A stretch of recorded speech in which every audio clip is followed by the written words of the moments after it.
I lived in New York, while my brother lived in California. Pause. There's right up here and we don't have. Their copy like recording in progress. There we go. So this is what I would consider a trilogy of talks. This is one of 3 talks related to an ongoing project looking at squirrel melanism along an urban to rural cline.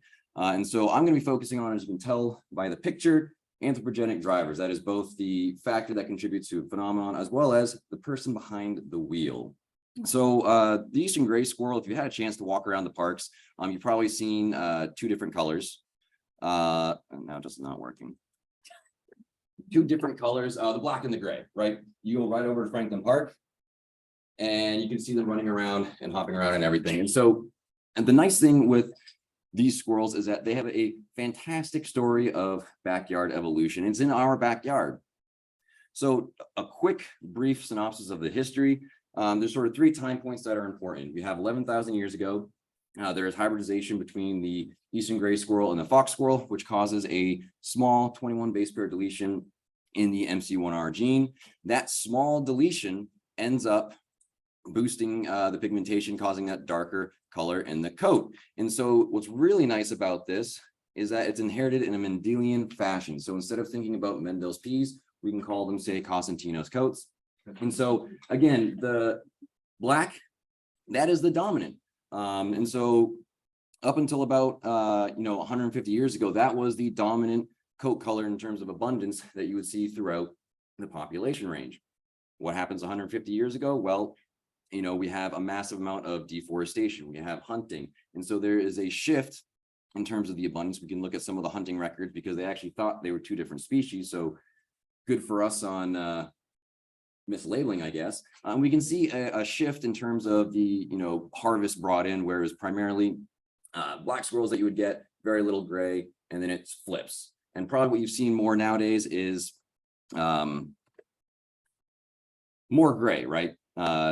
However, some work that Brad and James did looking at sort of iNaturalist data, you can see that for the most part, the black squirrels are confined to cities and at higher latitudes. Now, there are some interesting snippets here and there. For instance, there were, squirrels are generally brought in to beautify parks because everyone likes, cute, charismatic animal that generally won't bite you, is kind of afraid of you.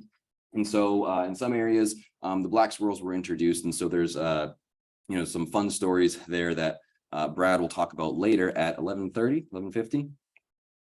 And so the question that we're interested in with this project is, why is the melanic morph really only found in cities and at higher latitudes?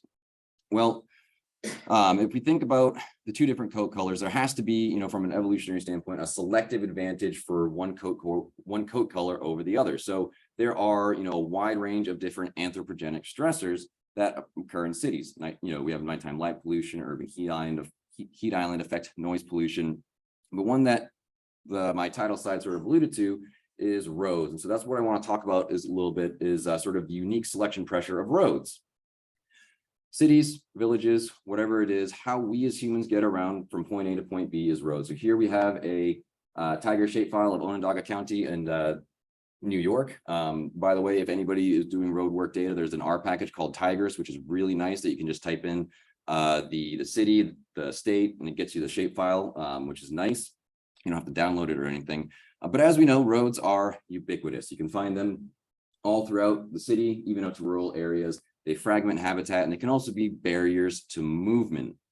And so over time, and even in the future, right, as we as humans continue to expand and grow, move to new areas, roads are going to be needed to connect cities. And as we know from highway congestion, the solution is always just add more lanes to a highway. But roads, other than this, it's just the line. What's important about it, there's data associated with it, right? We have, the Department of Transportation gets information on the volume of cars traveling in an area, the speed as well. And so the question becomes, how do these play into, in this case, the squirrels, but how do these play into our understanding of animal impacts and movements along these urban to rural gradients? So I talked about cities. We know cities themselves have unique pressures, the urban heat island, nighttime light pollution, noise pollution, but roads themselves also provide a unique selection pressure on animals that either occupy or traverse these areas. So we think about the maintenance of the roads during the winter. If you live up at a higher latitude and get snow, we can think about edge effects, roadkill, occupancy of vernal pools. And so this has been shown to impact species that, you may not think. For instance, if we talk about some of the barn swallows, evolution does occur near roads. So this is some of the work done by Brown and Brown, the where has all the roadkill gone. So, a great example of morphology, right? So evolution, we got morphology, behavior, and physiology as sort of flexible phenotypes. Here we have, looking at the roadkill swallows that over time, most of the swallows that are, ending up dead on the road are, ones with longer wings. So we can sort of infer that, well, hey, having longer wings near roads probably impacts the flight performance. They're not able to get out of the way fast enough. We know shorter wings are more aerodynamic for intense flight. And so, here's again, an example of how roads are impacting the evolution of a species. And so as it relates to the squirrels, the question is it enough to impact color polymorphism at any scale, both a small and a large scale? So squirrels and roads, I don't know if they're working together. I don't know what they're doing, but it's a fun picture of the two different squirrels sort of being found again in these urban backyards. So squirrels are a great urban adaptive species. You can find them in parks, you can find them in forests along these urban to rural gradients. And in terms of their activity, what's really nice and what's great about, again, such a charismatic animal is that people are taking pictures of them. So we can use data repositories like iNaturalist to get a better idea of, when we should go out and try to look at roadkill, right? We want to try to find high periods of activity. And so in this case, we have, two little peaks, right? A nice bimodal distribution of springtime, right? Springtime is breeding, so the squirrels are going to be running around after a long winter. And we have the fall, right? So if you guys have seen squirrels in the fall, they're doing that scatter hoarding. They're trying to find food. They're trying to bury the seeds or the nuts, whatever it is that they got their hands on. And so this kind of gives us an idea of when we should go out and look for roadkill. So we were trying to ask the question of whether or not roads are a contemporary selection pressure on the coat color of squirrels, right? We know hunting is a pretty obvious one, but you can't discharge a firearm within I think it's 500 feet of a residential area. So, what could be preventing the black coats of the squirrels with the black coats from getting out of the city, since they have this dominant gene? So the hypothesis we were testing was specifically that human drivers are acting as a selection pressure on these sort of more specific differences in gray squirrel roadkill or mortality, I should say, along this urban to rural gradient. So how do we get at it? Well, we look at proportions. So the main theme of this you're going to see is that we're interested in the proportion of melanic along an urban to rural gradient. Now, there are two aspects. We need to have proportion of living squirrels in an area. That's not part of the presentation, by the way. So we need to get an idea of this living cline, right? So what is the proportion of melanics from the center of the city going out? And I will touch upon that a little bit. But again, go see Brad's talk at 11:30 to learn more about the sort of intricacies of this cline for the squirrels. But at least in Syracuse, we're going to get this living cline, and then we're also going to compare that with just the amount of dead squirrels we find on a road. And again, this is going to be through a standardized survey. And so we're interested in pretty much what these lines or proportions are going to do. We're not just interested in the slope, we're also interested in the intercept. So are melanics under or overrepresented? And are we seeing an increase or decrease in that slope? So this living cline, just to give a quick overview of how we get this line to go, is we have a camera trap array, as you saw earlier. And what we are interested in is sort of daily detection histories. Whether or not we see a black or a gray squirrel, doesn't matter how many, just the presence or absence. We feed that into a Royal-Nichols model to get an idea of abundance from occupancy data. And then we just simply get proportion of that. So the abundance of melanics, divided by the total number of squirrels. And then we run a Bayesian logistic regression through that to get the cline. Again, that's for the living squirrels, which is going to be, sort of what we'll be comparing the roadkill to. And the roadkill, this is actually in DC. I took it. I was so excited. I finally got a photo of a squirrel trying to cross the road. He made it. Don't worry. But again, this is just done through systematic road surveys, where we will then just get a proportion of either 1 melonic, 0 gray, and then we just run a regression through that.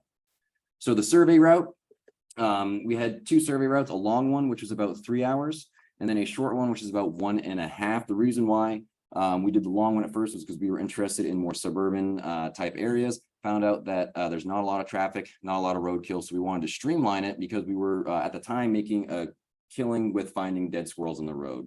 And so we thought, well, let's change the time component to more of just getting number of surveys in. I used a phone app, Komoot, for the turn-by-turn navigation, so I could focus on the road and look for dead squirrels. What I will say is that if you do decide to use this app, it's great. You can upload your route, and you can customize it, and it'll tell you which way to go. What I will say though is, taking pictures, it'll do this automatically for you.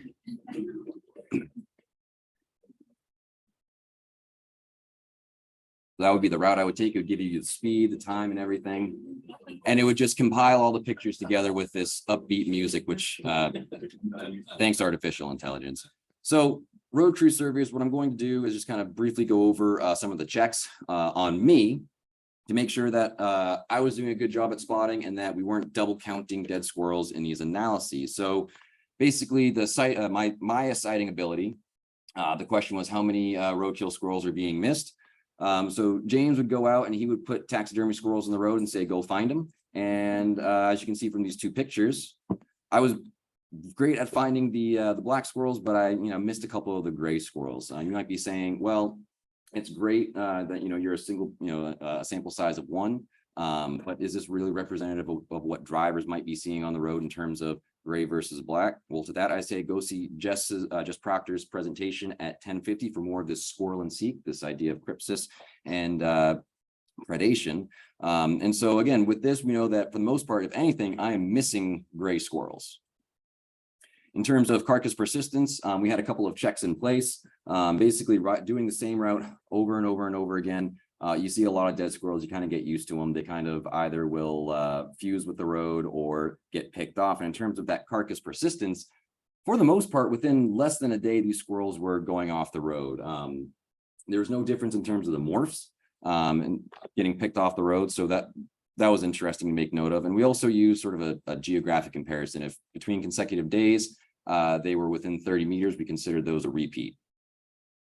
But we did try to, for all of these analyses, keep to unique roadkill. And what did we find? A lot of dead squirrels in the fall. Squirrels in Syracuse are massive. They're anywhere between 750 to 850 grams that we're catching. So they're pretty obvious on the road. In the fall, we found about 95 gray, 32 black. And so we thought this is great. Let's expand to other cities and see if this is ubiquitous throughout the population range. And come the spring, it dwindled. There wasn't a lot. And so, we decided for the analyses to combine these 2. And when we look at the decline for the live versus dead on road, we can see that, again, going from the city center out, we have this sort of decrease in the proportion of squirrels. This is based off of occupancy modeling, point count, as well as temperature. And when we compare this line with the dead on road, what we find, this red line right here is the dead on road, blue is living. We find that melonics are underrepresented.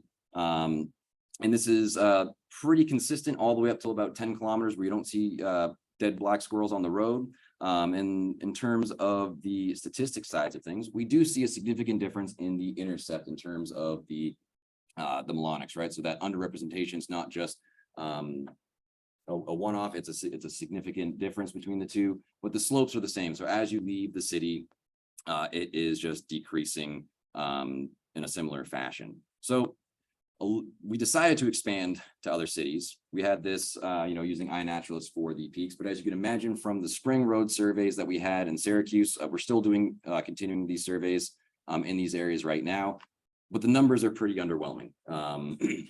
So if anybody has suggestions or thoughts on how we can sort of use these data to look at road risk and crossing risk for these squirrels in these areas, I'll be happy to chat about that. But for the most part, it's low numbers across the board. Some areas we do get more gray than black. I mean, 4 and 2 is not a lot.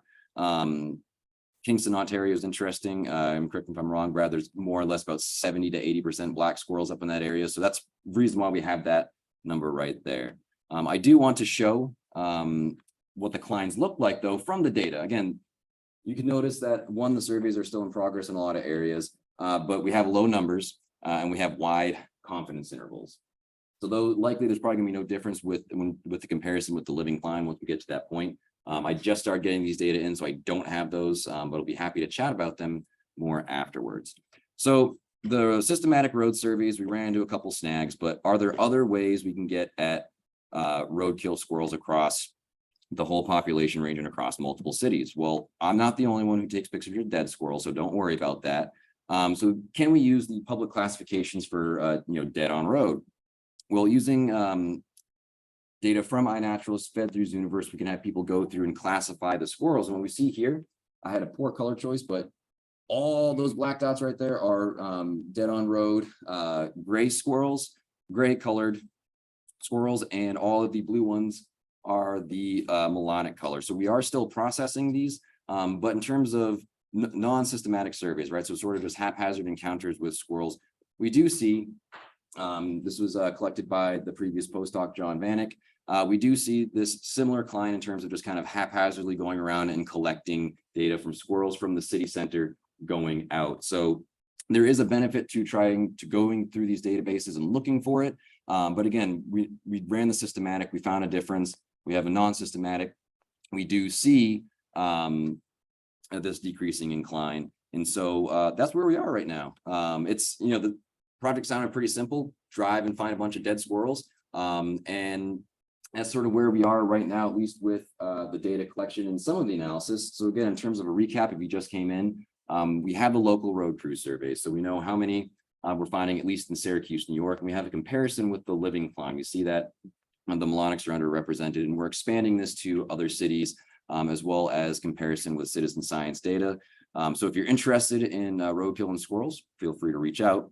But again, it's all in relation to this higher latitude only in the city. How is, or how are the black squirrels being confined to these areas, and why are they not expanding out? So to wrap things up, thank you, I saw the wrap up. I said 15 minutes for questions, but apparently I talk longer. Take home messages. So we're finding that the melanic squirrels are underrepresented in roadkill. So the question becomes, why is that? If we think about the flexible phenotype, we have to consider things such as the morphology. Is there differential visibility of the squirrels on the road? Is a split second long enough for a squirrel to actually get out of the way? We can think about behavior, the tendency to cross the road. Is there a difference along that urban to rural where, just like earlier, that urban squirrel waited for all the cars to pass and ran across when the sign said no, like most people do? Or are they more hesitant to cross? Finally, there's the physiology. These differential diurnal activity patterns is one more efficient at energy management that requires them not to go out as much because they're better at conserving or using their energy. So another important consideration as well, again, we expanded to different cities, but something to always keep in mind is that every city differs in the natural anthropogenic habitat. And this could be, a suite of different factors contributing to preventing black squirrels from expanding out. And it's something to consider as we go forward with these analyses. And finally, there's improvements. Getting more at the actual risk of crossing the road, using GPS tracking, this comparison of the public versus survey data, how we go about trying to really hammer this phenomenon across multiple cities and across the population ranges, of huge importance. And with that, I would like to thank everybody who went out and did the roadkill surveys. And you'll hear about it later, but go check out squirrelmapper.org. Great website. So sorry about that. Questions, 30 seconds.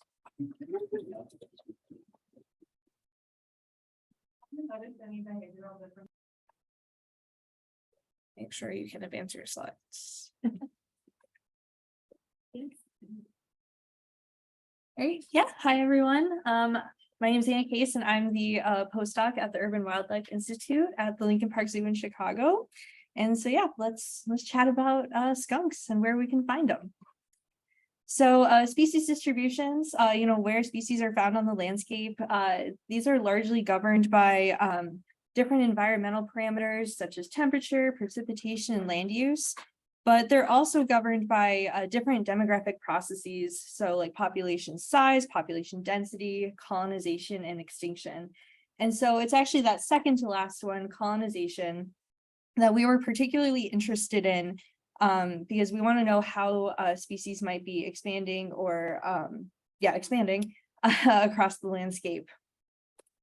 And so colonization itself is an incredibly dynamic process.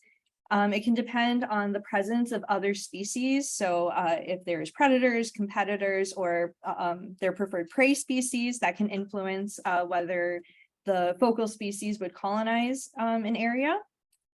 And colonization can also vary through time, space, the scale at which we're looking at. So whether, a national, a state, or a city sort of scale. And because of how dynamic this process really is, we could actually break it down into multiple sub-processes. So one of them being like local colonization. If there's already our species in an area, are they colonizing in that sort of immediate surrounding area? Or more random colonization, are they just kind of appearing seemingly out of thin air? And so colonization is a huge part of, figuring out where a species is. And so it can be included in, our different models that we use to determine occupancy or species distributions. And so particularly, colonization can be included in dynamic occupancy models. And so these types of models usually account for different ecological processes, and traditionally they estimate local colonization rates as a function of covariates.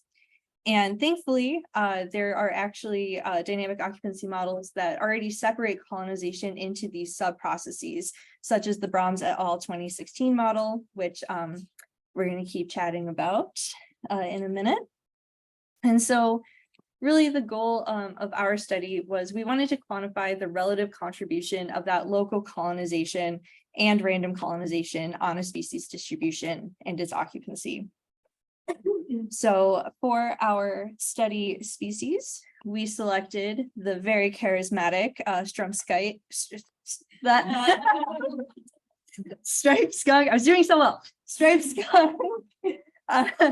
Matthias, and we selected the species because they have a wide geographic range. They utilize a variety of habitats, like forest, wetland, fields. You can just really find them in a lot of habitats. And they are adapting, or in some populations already have adapted to this sort of urbanized landscape. And so based on our study species and their natural history, we came up with this set of hypotheses based on what we thought would sort of govern striped skunk colonization and occupancy. So our first one was that we hypothesized that striped skunk colonization occupancy would be most strongly governed by some spatial covariates. So site urbanization, distance to water, and proportion of open lawn. So I'll talk more about those in a second. Next, we thought, maybe it's not spatial, maybe their colonization occupancy is more strongly governed by their natural history, specifically their breeding phenology. Then to sort of add complexity, we thought, okay, what if there's an interaction between all of our spatial covariates and that species' natural history?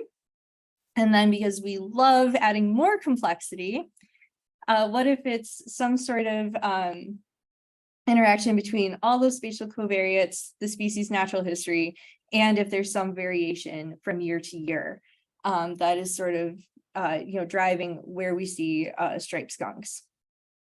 So to sort of get at these hypotheses and test them out, we started with our detection, non-detection data. So detection data are from an ongoing wildlife monitoring survey in the greater Chicago area, which any of you that are familiar with UN, you probably know all these methods.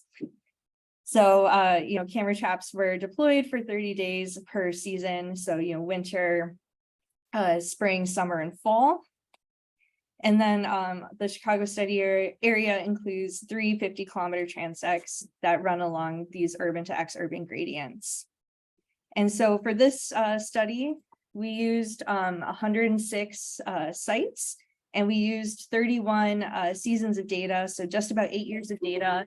And we actually did, so we had that 31 seasons, and then we held out an additional 8 that we used as validation data as well. So then our covariates that we included in the model. So our urbanization metric is a principal component created from a principal component analysis that we input mean tree cover, mean impervious cover, and mean housing density within 1,000-meter buffer of each site. So that was sort of our urbanization metric. We included distance to water, which was just the distance of a site to a permanent body of water, since skunks and other animals need water to drink. We also included urban open space, which was the mean developed open space within 1,000-meter buffer of each of our sites, because according to some of the literature, striped skunks really like to forage in these open fields for invertebrates and other little yummy guys and what have you. We also included season to account for seasonal shifts in colonization, mainly due to offspring dispersal. So skunks, breed in the spring and summer. So once fall rolls around, it's time for that young of year to disperse off into the landscape. So we wanted to account for a potentially larger sort of home range size in the fall. And then finally, year was our last covariate, so accounting for any trends through our linear sampling years, since we were using approximately 8 years of data. And so now we have our detection, non-detection data, and our environmental covariates. We were able to start constructing our models. So we constructed our models in the Nimble package, which was super fun to learn how to use. And so we essentially generalized the Bronze et al. 2016 model to be able to fit not only this study design, but other study designs as well. And so there's a lot of other pieces of this model, but this equation here is sort of the meat and potatoes of the model itself, and where we see the terms for these explicit colonization processes. So just to go through it, over here on the left, we have psi, which is our occupancy probability, which is what we were trying to calculate. This first little piece here, we have our persistence measure, represented by phi, potato. And so persistence was defined as if a site is occupied at the previous time step, and then it remained occupied at the next time step. So they persisted. The next piece is random colonization.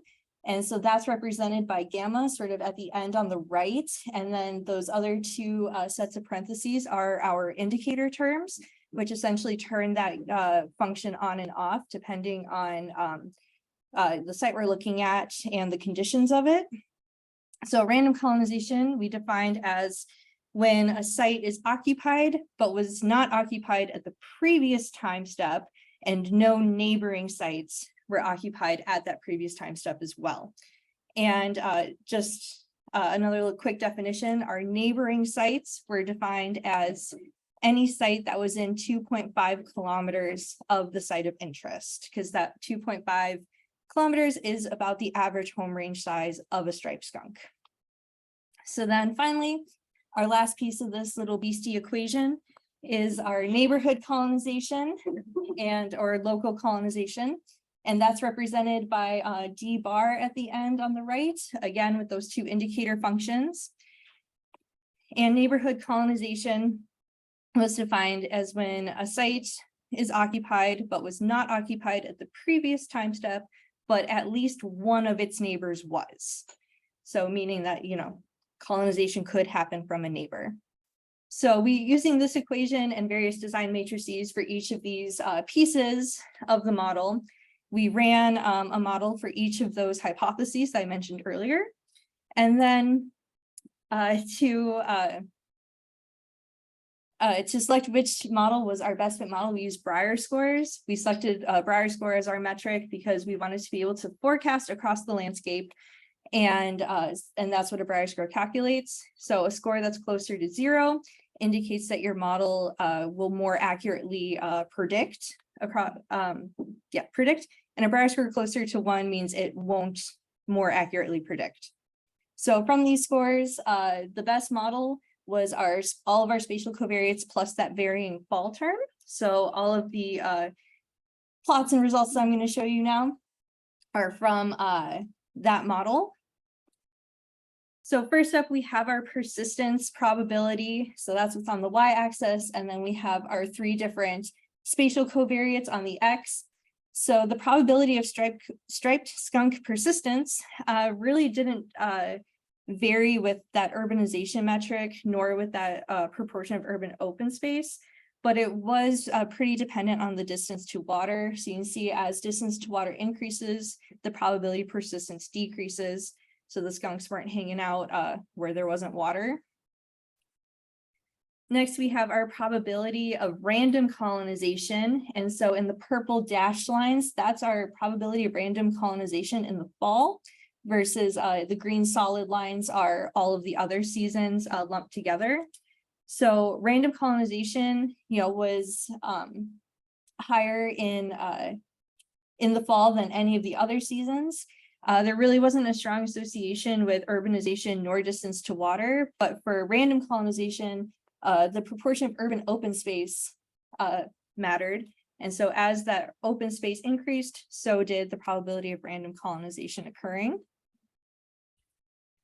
Then we have our probability of local colonization on the y-axis, and here we have the number of neighboring sites that were occupied on the x. And so you can see as the number of neighboring sites that were occupied increases, so did the probability of local colonization. And the interesting thing here is that, again, fall is in purple, and that was lower than our other seasons, which I'll talk about in a minute, but that's a really kind of interesting thing that happened, seeing as fall was higher for random colonization. Then this plot, this is the pièce de résistance of plots here. So panel A shows our mean occupancy probability. Where it's darker, there's higher probability of occupancy. Panel B is that standard deviation, and so that is the actual, I want to make note that that's the actual standard deviation through time. It's not just parametric uncertainty. And so then we combined our occupancy probability with our standard deviation to create panel C. And so in that sort of more orangey yellow colors, you can see we have high mean probability of occupancy and low standard deviation, so low variability. So we're pretty confident that skunks are occupying sites sort of in the north. And this is Chicago, I guess I forgot to mention, sorry. So skunks have high occupancy probability and low variability up in the northern suburbs of Chicago up there. Kind of moving southwards here, this is the city center. And so there's low occupancy probability and low standard deviation. So we're pretty sure that they're not there. You're not going to be strolling to Navy Pier or down the Magnificent Mile and happening upon a skunk, although that would be pretty cool, but it's probably not going to happen. And then when we move into the southern suburbs, then we have high occupancy probability, but we also have high variability. So they're not really, it's very hit or miss if you'll actually see them or not. And so finally, when we kind of break out those different processes that we measured, you can see that through time, as we go through time, when a site is occupied, most often it's occupied due to persistence or due to local colonization rather than random colonization. And so overall, skunks are more likely to persist or to colonize locally rather than kind of appearing from the landscape somewhere at a different site. So just running back through the conclusions of all this, persistence decreases as site distance to water increases. They like to be near water. Random colonization and probabilities are slightly higher in the fall and increase as urban open space increases. Local colonization probability increases as the number of occupied neighbors increases. There's more skunks in the area, they're going to go to the neighboring sites. And then local colonization is slightly lower in the fall relative to other seasons. And that when thinking about this, we kind of thought, okay, it might be because in the fall, as all of that dispersal is happening, all of the sites are already occupied. There's no new sites to colonize. So that may be why we're seeing that trend, is there's just sort of that abundance of skunk on the landscape. Persistence and local colonization contribute to more to site occupancy than random colonization. And in Chicago, striped skunk occupancy is more common with more certainty in the north versus they're really not, downtown, and it's more hit or miss, or there's more variability in the southern suburbs. And so it's important to understand, how they're moving through the landscape, where they might be colonizing, as we think about when and how skunks might be interacting with humans and all that good stuff, kind of mitigating any potential conflict that might arise there. So I would just like to thank everyone at the Urban Wildlife Institute. I'm so lucky to be able to work with you guys. Y'all are awesome. And everyone that's tagged a photo, this was a huge data set, and I'm very appreciative of every single person that has ever tagged really any photo. It's all good. So good job, all you photo taggers. And I think I might have like a time for a quick question. I have no idea. For like 1 or 2 questions. I have to advance one of your slides to make sure it looks. Hi, everyone. Thank you so much for being here. It's been so fun to be here listening to all the amazing work that's being done with regard to urban wildlife. So today I'm going to tell you a bit about some of the more recent work that's come out of my research group at the University of British Columbia. But before I get into the work, I just wanted to highlight Lauren Stanton. So most of the work I'm going to tell you about today is hers. This is her dissertation research. She is here, so I highly recommend that you talk to her about all of this work after the talk, but she was presenting on her amazing postdoc work that she's doing out of the Shell Lab at UC Berkeley. So I'm going to tell you about her most recent publication from her dissertation. Okay. So we're all obviously at this conference used to thinking about the challenges and benefits of urban wildlife living in cities. And one of the main research questions that we think about in my research group is why some species are able to persist and adapt to living in human disturbed environments, whereas others aren't. And typically when we think about this question, we think about traits like diet. So generalist species are going to be more likely to be able to live in human disturbed environments. And while I think that's very true, we're also coming to the table with cognition as a potentially really important factor that helps determine why some species are able to survive in human disturbed environments. And this is because when you can imagine when wildlife enter into a city, or when they're living in a city, there's a host of new challenges that they have to solve, right? They have to learn how to deal with new predators or competitors. They have to learn how to develop new navigation strategies, find new sources of food or extract those sources of food, et cetera. And their ability to solve those types of challenging or novel problems in their environment can greatly affect their fitness. And so there's a hypothesis that speaks to this called the cognitive buffer hypothesis. And basically what this hypothesis says is that the greatest adaptive function of an enlarged brain is to help buffer individuals against environmental challenges, specifically by facilitating the construction of novel behavioral responses. So in other words, a really big brain leads you to be generally smarter, which specifically leads you to be able to come up with new behaviors when the environment is changing. Okay. And so we think about this as behavioral flexibility. So behavioral flexibility is really this multifaceted cognitive trait that can encompass things like innovative problem solving. So solving a new problem you've never seen before, or solving an old problem in a new way. Learning, right? So improving your performance over time. social learning, so learning by watching others, repeated innovation, which is solving a problem not just in one way, but in multiple ways, and inhibitory control, which is basically the ability to stop yourself from doing a behavior once it's no longer helpful when the environment has changed. So for this, you can think about a raccoon comes along and learns how to open up a trash can by taking off the lid, right? Flipping it up, gets its yummy lunch and goes on its way. The owner of that trash can isn't too pleased, right? So they take a brick and they put it on top of the trash can lid. So now the next day the raccoon comes for its lunch and it tries to just pull up the lid and it's no longer working. So does the raccoon just keep trying to pull up the lid, right? Does it just give up? Or does it go climb up on the top of the trash can, push the brick off, and then get the food out? Okay, so if it's able to stop itself from just pulling up the lid, that's what we call inhibitory control. And that's a facet of behavioral flexibility. And so what we would expect based on the cognitive buffer hypothesis is that animals that are able to thrive in these human disturbed environments, which are novel and rapidly changing, would exhibit high levels of behavioral flexibility. And so that's one of the things that we're testing in the lab. And specifically for this work, I'll show you our raccoon data. We also have a big coyote project that we're starting up in Vancouver as well. Okay, so raccoons are a great system, I think, for this work. One, they're super cute, right? Two, they're everywhere throughout North America for the most part. They've done very well at living in a variety of habitat types. They've greatly expanded their range. And they're very, very adept at living in cities, right?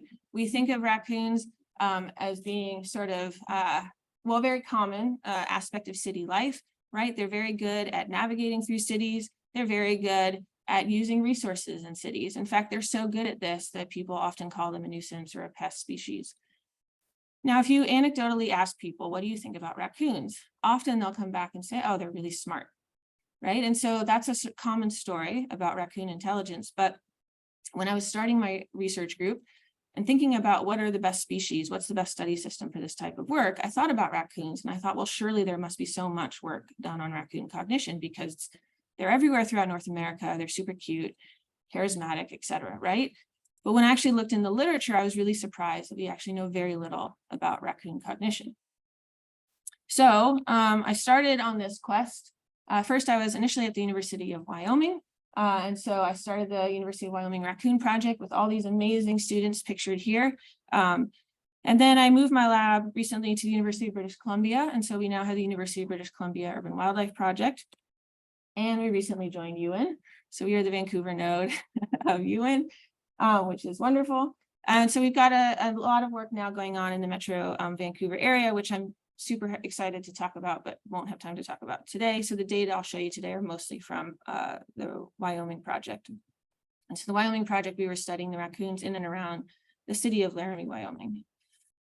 And so we've done a lot of work looking at raccoon cognition, both in captivity and in the wild. And we've looked at sort of behavioral flexibility using a variety of different tasks from a variety of different angles. But the data I'll show you today are mostly focused on this testing behavioral flexibility in wild raccoons using a reversal learning task. And this is the latest chapter of Lauren Stanton's dissertation that was recently published in the Journal of Experimental Biology. But to first give you a sort of general overview of our field methods. So as I mentioned, we're a member of UN, so we do a lot of camera trapping. We put cameras all up over Laramie and Vancouver to try and understand first, where are the raccoons within this landscape. And once we find them, a good site, we start trapping. So we put out our live traps, and then we bring the raccoons into a secure site where we process them. And so basically we anesthetize them. We take a number of biological samples. We take blood, fecal samples, hair, whisker. We take all of the measurements, morphological measurements, and then we also insert a PIT tag into each individual. So a PIT tag is a passive integrative transponder. It's an RFID tag. It's basically what you would put in your dog or cat at the vet if you microchip them. And so basically what it allows us to do is identify individuals at our experimental sites later. So once the animals have recovered from the anesthesia, we then go and release them back at their trap site or their trap location. As you can see, this little guy is yanking on my pants as I'm walking to release him. And so this is a reminder to me to tell you that we're also doing a lot of behavioral assessments as we have the raccoons in hand, we have 4 different standardized times in which we approach them, and we just look at their behavior towards us, and we see a huge variety of different behavior. So some of the raccoons are just sort of sitting there quietly, not doing much. Others are really moving around a lot, vocalizing being mostly defensive, aggressive vocalizations like hissing, that kind of stuff when you come towards them. And so we're recording all of these different behaviors. We see quite a lot of variation among individuals. And we found that vocalizations, so whether or not they're vocalizing, is really the best sort of most consistent indicator of their temperament or their what we call docility. I will get into that in a minute, why that's important. But then also we have our experimental sites. So you can see here is a puzzle box, and it's surrounded by a pit tag antenna. And so when the animal walks over this antenna, it scans their pit tag. So it tells us who they are, what time they arrive, what time they leave. And then we have these surveillance cameras set up, so we get the detailed behavioral data of the animals at the site. Okay, so at the University of Wyoming, the data I'll show you today are from over 200 raccoons we were able to capture and mark using those methods, with a pretty good mix of adults and juveniles and males and females. One other quick thing I want to highlight that I don't have too much time to get into today is just that we are able to, with the pit tag data, construct social networks of the raccoons at these various sites. And the general gist of these graphs I just want to highlight is that the raccoons are fairly social at these sites. This is contrary to what we historically describe raccoons as being fairly solitary. We are seeing a fair amount of social interactions and social connections. And this is similar to what they're also finding in Chicago and other urban raccoon populations. For our population, it seems like the juveniles are the most tightly connected, they have the most connections and the strongest connections amongst each other, and that will come into play in just a minute as well. Okay, so the data I want to show you are from this reversal learning work, where we looked at behavioral flexibility in wild raccoons. So reversal learning, for those who don't know, is a very classic assessment of behavioral flexibility from the comparative cognition literature. And basically what you do is you have an animal and it learns to discriminate between a positive stimulus and a negative. So if it touches that left panel with its nose, it gets a food reward. If it touches the right one, it doesn't. And often there's a small cost. For example, we turn our device off for just a few seconds and then it comes back on. So there's a cost in terms of a time delay of being able to get the next reward. Once they learn that discrimination, left is food, right isn't, then we switch it. Okay, so now left is not food, right is. We look at how many errors do they make before they learn that new rule. And the number of errors they make is an indicator of their flexibility. Okay, so fewer errors, more flexible. And you can do this serially. And what you would expect is that they learn this rule over time. So they're making fewer errors over time. And in fact, ideally what you get to is just 1 error per time, right? Once it switches, they make that 1 error and then they go to the other side. So basically we were able to do this in the wild raccoons by developing this automated personalized cognitive testing device. So basically the animal, this is the outside image, and that's what's going on inside the box. Okay, so the animal comes up, when they stick their head in the box, it scans their pit tag. So it says, okay, this is Basil. This is her first trial. So we're going to present her with like the habituation phase, right? Or in contrast, if it's a different animal, they would say, oh, okay, this is Grand Teton. He's been here 15 times, so he gets this trial. Okay, so it's a sort of personalized thing. So you can see, I'll play this just quickly again. So this animal, they first get a little bit of food just for entering the device. This is just like dried cat food that they're getting. And then they'll come in and they'll press one of the buttons. So you'll see that in just a second. There we go, presses that button, but that was the wrong button, so nothing happened. Wait a few seconds, press the right button, and then they get their reward. Okay. So we presented this to, 40 raccoons chose to participate. So again, this is in the wild, so they can choose to come up and they can choose to leave whenever they want. So 40 raccoons came to participate. 27 of them habituated to the device. So what we mean by habituation is that they got used to the device and actually really engaged with it. So this raccoon is getting some free dried kibble from outside the device. Okay, but you'll see in just a second, it gets scared off. And that's what we call an animal that did not habituate. So it didn't actually enter the device and complete trials. Okay, so of the 40 animals that came 27 of them actually habituated to the device. And interestingly, we found that juveniles were more likely to habituate to the device than adults. There was no sex difference in habituation. And this is interesting for a couple of reasons. First, juveniles, we found just in our trapping that they're in poorer body condition than the adults across the board. So they may be more sort of food motivated than the adults. That might help explain what's going on there. Although we also found that adult females were in better body condition than adult males, and we didn't see any sex difference in habituation. So it could also be, if you think back to those social network graphs I showed you, that juveniles tend to be coming more in groups. And so they may be more likely to habituate to the device when they're with their peers than if they're alone. And then it's also possible, of course, that in many species, we see that juveniles tend to be less afraid of novelty and more exploratory than adults. So that could have something to do with it as well. So of the 27 that habituated to the device, 19 actually learned that if you push a button, you get food. And 17 of those animals, so almost all of them, then completed serial reversals. We do see learning over time, but we also saw that juveniles made more errors than adults. So you could think, oh, well, juveniles aren't as cognitively developed as adults, but in fact, this is mostly what we found with juvenile trials. So again, they're in groups.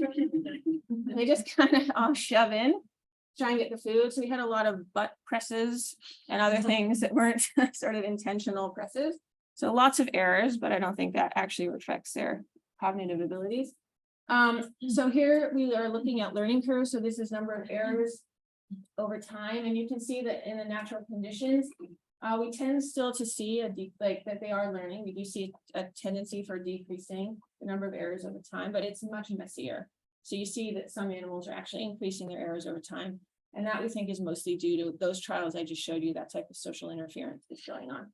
Whereas we've done in the past a similar study, but in captivity, and we see a much cleaner lines, right? It's much cleaner trends of learning. Okay, so in conclusion, most raccoons habituated to the device, and many of those learned to complete serial reversals. We do think that energetic demands and sociality could be partially explaining why juveniles were more likely to habituate to the testing device than adults. The raccoons in the wild did show general decrease. They did show learning across these serial reversals, but it wasn't as clean as in captivity. So they performed worse than the captive animals, but I wouldn't argue that that's actually reflective of their cognition, more of sort of the experimental conditions in the wild.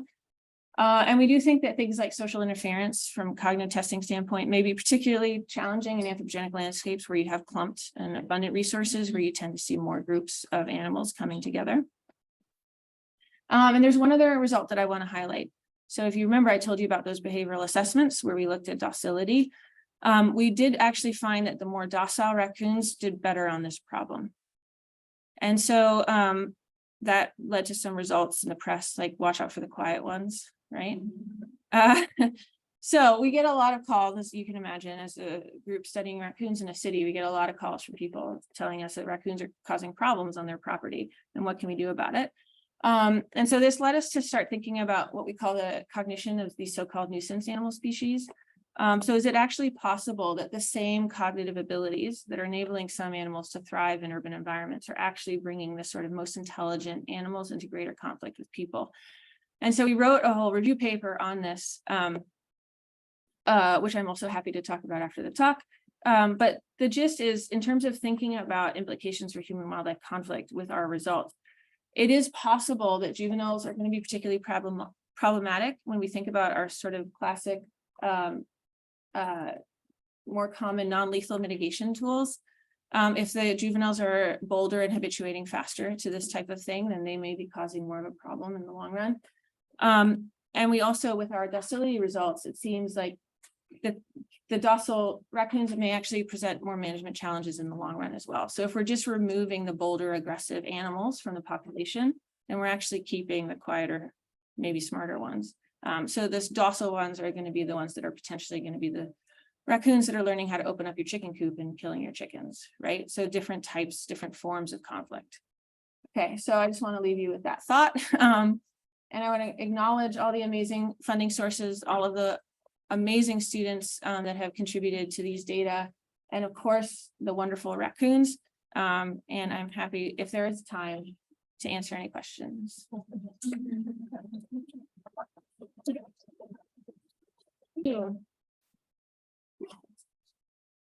All right, I'm gonna do this because otherwise it's not let you actually advance the slides. All right, next up, we have Elizabeth Carlin, who's going to be speaking about Inequities Cloud, the bias and participatory science data. Hi, everyone. I'm Liz Carlin. I use she, her pronouns. I am a postdoc at Washington University in St. Louis and co-advised by Chris Schell, who's speaking in this moment in one of the other sessions. So thank you for coming to my talk instead of his. I really appreciate that. And before I get started, I want to, first, let me tell you, if you get really bored, have a good time looking for the Star Wars references throughout this talk. They're in there. They might be subtle, but they are there. And before I get started, I want to thank my amazing co-authors, including Lauren, who we just heard about her research, and many members of the Shell Lab. They have been fantastic.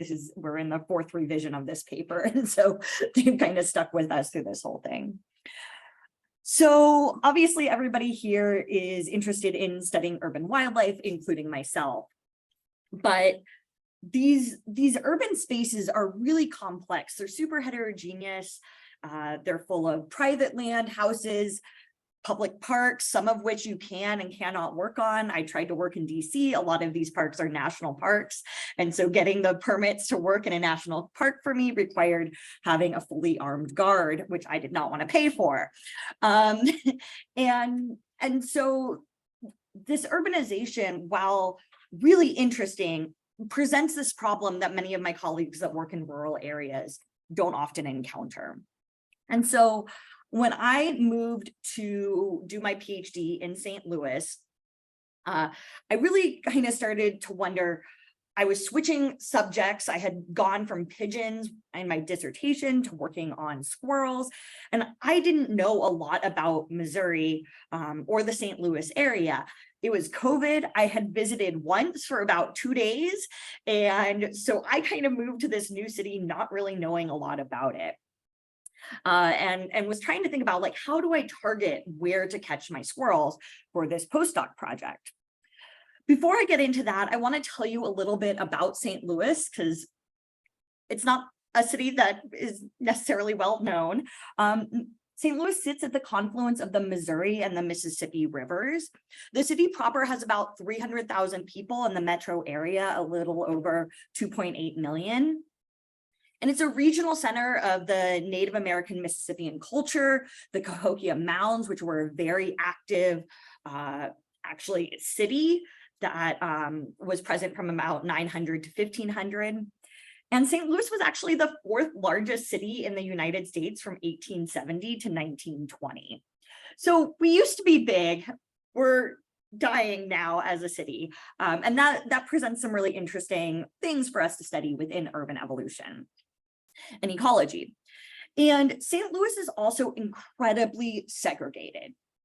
We have a history of being a slave state, and that segregation is still incredibly present. So this is one census block south of Del Mar, kind of in the southern part of the city. And in this area, the median home value is about $300,000, median income around $50,000, and more than half of the population has a bachelor's degree. In the census block directly next to this area, right here, the median home value is under $100,000. Median income is 22, and about 5% of the population has a bachelor's degree. These are census blocks that are right next to each other, less than a mile apart, and there is this incredible difference in just the land value and the people living there. So to kind of demonstrate what this looks like, here up on the top, we have the northern part of the city. We're seeing a lot of vacant pieces of property, a lot of abandoned houses. And meanwhile, again, right in that next census block, right below, we have these huge mansions, massive mansions that are occurring, very manicured lawns, people coming in every single week to mow the lawn and care for this area. This is also right where the McCloskeys live. St. Louis is now famous for having people bring out guns during the Black Lives Matter. They live right here in a private neighborhood that, even though it is within the city proper, I am not allowed to access. And this also, not just on the private lands, but the public lands look very different as well. So I was driving around St. Louis and I was like, why does this feel different? So up again on the top, we have a park in the northern part of St. Louis where you don't see any bushes. Many of the trees are cut down. There's not a ton of benches. Versus in the southern part of the city, this is Tower Grove Park. We have lots of bushes, trees, generally more shade in this area. And so I started to think about this and came across this, which I'd never heard of before, but crime prevention through environmental design. So in St. Louis, they are actively managing the parks very differently. And that means that the bushes are being removed so that people can't hide guns or drugs in those bushes, and so that the police can actively see across that space. And of course, this has consequences for wildlife. And what did that mean? Was I not going to find squirrels in the northern part of these cities? They don't have the cover to kind of go around and protect them from the many hawks and things that are living in these areas. And some of us have already talked about squirrels, but just a little background. I'm working on the eastern gray squirrel. They are native to North America. They come in 2 different really cool color morphs. They nest typically in trees, but they're also using anthropogenic surfaces. Here you can see them nesting in a car engine, and we will see them nesting. You might have been a nuisance animal in your house, kind of coming into your attic, things like that. And they're also incredibly common in urban parks and suburbs. And so I got to St. Louis, and again, trying to think about where I was going to trap, how I was going to target, how am I going to target these animals? And of course, we have things like camera traps and environmental DNA, field surveys, and community science data, all of which camera traps, field surveys, and environmental data are great, but they're really hard and time intensive. And when you're moving to a new city and you're like, I need to get a job, so let me collect this data as fast as possible, I turn to iNaturalist, these community science or participatory science platforms to really start to assess, where do I catch these squirrels? I also want to note that I moved to a herpetology lab, which was a choice. And so I started looking at these iNaturalist observations, right? And here you can see St. Louis, each dot is representing one eastern gray squirrel observation. And what I was seeing was everything was in the southern part of the city. It almost appeared that there were no squirrels in the northern part of the city. And so I looked at canopy cover, and that wasn't really explaining what was going on. But I showed you that image, and there's a lot of vacant houses and a lot of kind of empty space. So maybe there's just not people living there. And that's why we're not getting iNaturalist observation. But this is what the population, where each dot represents a single person. So there should be observations in the northern part of the city. What's going on? This is a racial dot map where each dot is colored by the race that the person put down on the census. And what you're seeing here is that the northern part of St. Louis is majority Black, the southern part of St. Louis is majority white. Again, incredibly segregated. And that looked like what I was getting in my iNaturalist observations. And so on May the 4th, I tweeted out this tweet, wondering about bias in community science data. Here's an example from St. Louis. On the left is this racial dot map again. On the right is this iNaturalist observation of squirrels. But I knew that from driving around, there were squirrels in the northern part of the city, but there were no recorded observations in iNaturalist. And so I tweeted this out, and we kind of got to thinking, what is going on? And is this something that's common in these community science or participatory science data sets? And a group of us got together, my co-authors and I got together based on this tweet and started thinking about this in 3 different cities. And we chose to focus on Oakland, St. Louis, Missouri, and Baltimore, Maryland. And part of that was because many of us had grown up or were based in Oakland at UC Berkeley. I was currently based in St. Louis, that made sense. Baltimore is another one of those cities that has a long history of urban ecology work going on. They have the urban LTER for a long time. And all of these cities had a history of racial segregation, but were across the United States. So kind of providing information across the United States. And so we chose these 3 cities to kind of compare and contrast what's going on. Is this something that is just true in St. Louis, or is this something that we're seeing in these cities across the United States? And we grabbed our eBird data and iNaturalist data, because those were 2 very common participatory science platforms, and kind of began to look at this in relationship with canopy cover, race distribution, redlining, and income. And we wanted to see if these were kind of predictors of where the iNaturalist eBird observations were occurring. So I'm going to show you a couple of maps, and first we're starting off here with Oakland. So each dot is representing one observation in eBird, and here we have each dot representing one observation in iNaturalist. I do want to note that iNaturalist was developed at UC Berkeley and is now a collaboration with the California Academy of Sciences in San Francisco, and so there are a lot more observations just in the Bay Area in general, because it has been around for much longer and been part of that community. And then I want to show you Oakland canopy cover. So we do see kind of up on the right side that there's more green space that's up in the hills. That little black circle in the middle, that's Piedmont. That is a city that has decided it does not want to be part of Oakland. Very wealthy people live there. We have Oakland income. Again, we kind of see that same thing where the canopy cover is. We have very similar higher income. We have race distribution. There's fewer people living up here. The white people are typically living around Piedmont, with the Hispanic population in the south and the Black population. This is Chinatown right here, this red area. And so again, and then with redlining, Oakland has a history of redlining. But we don't quite see that reflected in where the racial distribution is occurring.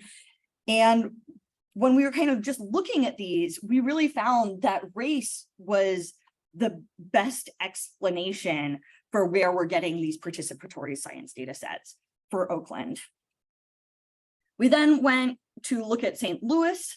Again, it kind of looks like a bladder or a stomach to me. I don't know. I have a hard time looking at this map. I've been looking at it way too much. And with these data, again, we found that that race and income, as we saw here, were really kind of most visually correlated with these participatory science data sets. And finally, we have Baltimore. Maybe. I went too quickly. So here we have Baltimore. Baltimore is known as like a butterfly city, where we have the white population kind of down the center and the Black populations as the wings. And once again, we kind of can visually see that the Baltimore canopy cover and race really explain what we're seeing in this participatory science data sets. So this got us thinking about what's going on. We have our actual species pool where the species are all over the city. We know that species are in these very urban spaces and often in these gray spaces, but who's participating? So we have a smaller kind of subsection of the population participating, where only people in certain neighborhoods are participating in these platforms. And what's driving participation? I think we know this. It's typically older, white people who know about the app and have time to use the app. And then there's all these other compounding factors where some organisms are difficult to detect. So we're losing things like owls and salamanders and invertebrates in the water. People are less likely to sample in gray spaces. So as you're commuting, maybe you're commuting through the park, but you're not going to stop and sample while you're commuting through the park as opposed to taking a leisurely walk through the park. So we're losing species like the raccoon that may be kind of occurring along those parks, those pigeons. And then there's a public preference filter where people are sampling charismatic organisms or rare organisms like, oh, look at what I found. I haven't seen this here before. This is really interesting. I better document it. So they're choosing to report these charismatic organisms. And this altogether leads us, and these might occur concurrently at different times, or, you know, it's a complex system of how people are choosing what to report on iNaturalist. But ultimately, it leaves us with a reported species pool that is very different than what our actual species pool looks like. And so we are hoping to get people to start to think about this idea that social biases filter the species pool into reported sightings that favor species with societal values, that these, who is participating, what they're choosing to do with this community science data, what they're choosing to document is really based on society. And we see that reflected in the data and the kind of lack of observations that we're getting in certain parts. So just to kind of summarize, what I ended up finding was eastern gray squirrels all over in the north. They're not reported on iNaturalist. They are definitely there. And so if you're using these participatory science platforms to estimate species ranges or distributions, just know that there is bias in those data related to who is making those observations. Obviously, everybody here is super into urban evolution and ecology. So I highly recommend you check out, this is the blog that I co-edit and co-founded called Life in the City. We're on Twitter. If you want to write about your research for us, we are happy to have you as a contributor. Two of our participants, two of our writers have put that in their GRFP and gotten the GRFP. Both of their reviewers mentioned that they were really excited that they were participating in this type of public outreach. I also have stickers if you find me afterwards. So with that, I want to thank my amazing collaborators. Cesar is speaking at the next session right after the coffee break in the One Health room. And I think everybody else has pretty much spoken already here, but thank you so much.